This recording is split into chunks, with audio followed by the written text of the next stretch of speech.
마태복음 18장 1절에서 9절 말씀입니다. 1절. 그때 제자들이 예수께 다가와 물었습니다. 하늘나라에서는 누가 가장 큰 사람입니까?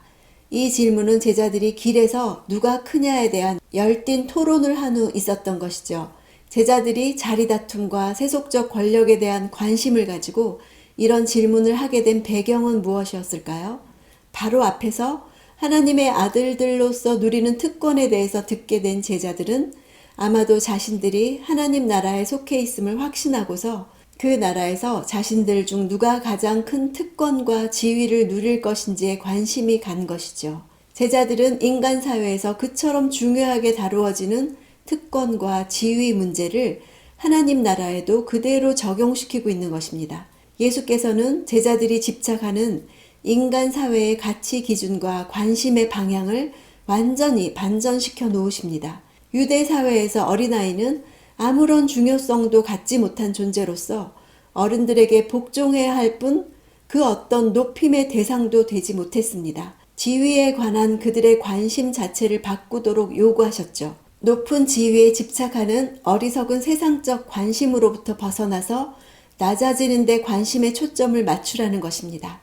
이것이 하나님 나라에 들어가는 조건이 된다고 하시죠.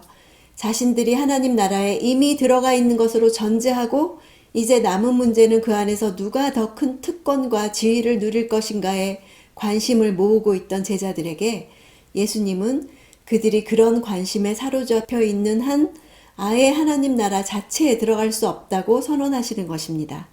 제자들이 아직도 하늘나라에 대한 이해가 부족한 것을 말해주지요. 3절에서 4절 말씀하셨습니다. 내가 진실로 너희에게 말한다.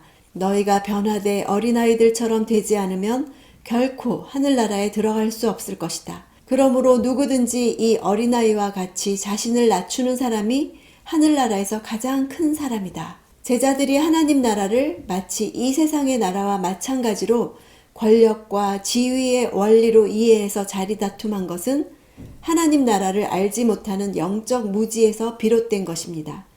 그들의 생각과 대조적으로 당시 사회 속에서 존재조차 없던 어린아이를 데리고 오셔서 정확히 세속의 가치를 뒤집으셨죠. 낮춘다는 것은 굴곡이 심한 땅을 다져서 평평한 길로 만드는 것을 가리킵니다. 고전 헬라어에서 이 단어는 사회적으로 낮은, 사회적 지위와 영향력이 보잘것없는, 권력이 없는 이런 뜻으로 사용되었습니다. 예수님이 다스리는 하나님 나라는 권력이 없고 낮추면 낮출수록 더 큰 자로 평가받는 역설적인 진리를 말씀하시죠. 자기 자신이 낮아지는 데 관심을 가진 제자는 주변의 낮은 자들을 대하는 태도도 달라져야 합니다. 받들고 섬겨야 할 사람들은 귀하고 높은 사람들이 아니라 낮고 천한 사람들이라는 것입니다. 이들을 섬기는 것이 바로 예수 그리스도를 섬기는 것이라는 비밀을 밝혀주시죠. 6절 누구든지 나를 믿는 이런 어린아이 가운데 한 명이라도 죄를 짓게 하는 사람은 큰 맷돌을 목에 달아 깊은 바다에 빠뜨려지는 편이 차라리 나을 것이다. 앞절에서 어린아이를 세우고 말씀하실 때 어린아이는 파이디온이라는 단어를 쓰셨습니다.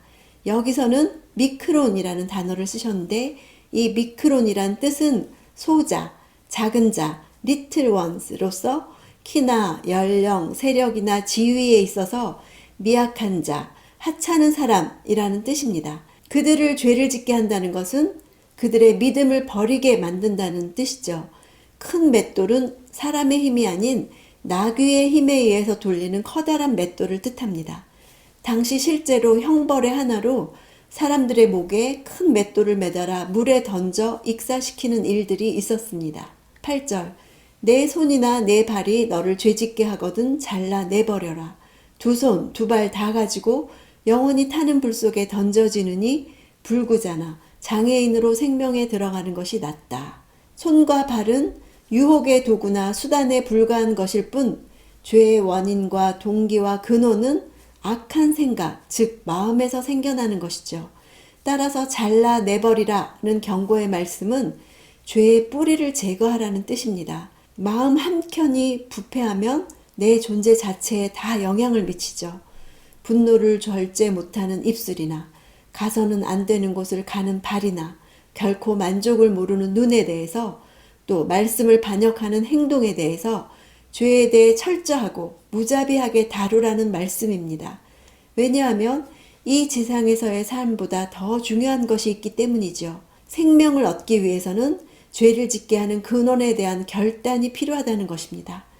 하찮은 사람들에게 걸림돌이 되는 사람이 사실상 하늘나라의 걸림돌이라고 말씀하시는 것입니다. 당시 사회 속에서 존재도 없던 어린아이를 영접하는 것이 곧 자신을 영접하는 것이라고까지 말씀하신 것은 굉장히 파격적인 것이었죠. 우리에게는 하나님 나라를 사모하면서도 세상의 가치관을 추구하는 오류가 있습니다.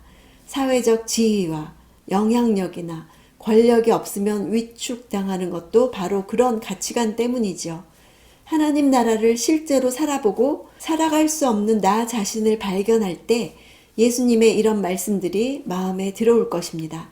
그래서 실패하게 하시는 것도 은혜입니다. 하나님 나라를 받아들이지 못하는 나 자신을 위해서 기도하는 시간 되기를 원합니다.